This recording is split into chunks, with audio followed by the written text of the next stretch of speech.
નમસ્કાર। દુનિયાની સૌથી જૂની પર્વતમાળા અરવલ્લી પર ગંભીર ખતરો તોળાઈ રહ્યો છે। અરવલ્લી પર્વતમાળા કે જે વર્ષોથી અડીખમ ઊભી રહીને આપણા દેશના લોકોને હરિયાળું પર્યાવરણ આપ્યું છે।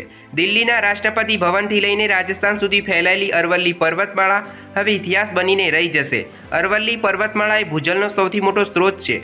તેમાંથી નીકળતી નદીઓ અરવલ્લી ગિરિમાળાનો એક ભાગ છે, પરંતુ હવે સુપ્રીમ કોર્ટના આદેશ મુજબ અરવલ્લી પર્વતમાળા માત્ર હવે ઇતિહાસના ચોપડે નોંધાઈને રહી જશે, કારણ કે સુપ્રીમ કોર્ટે જાહેર કર્યું છે કે 100 મીટરથી નીચેના પર્વતને અરવલ્લી પર્વતમાળાનો ભાગ ગણવામાં આવશે નહીં।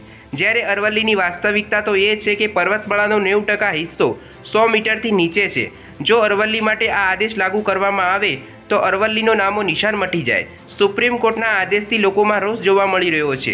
દેશ અને રાજસ્થાનમાં અરવલ્લી બચાવો અભિયાન શરૂ કરવામાં આવ્યું છે।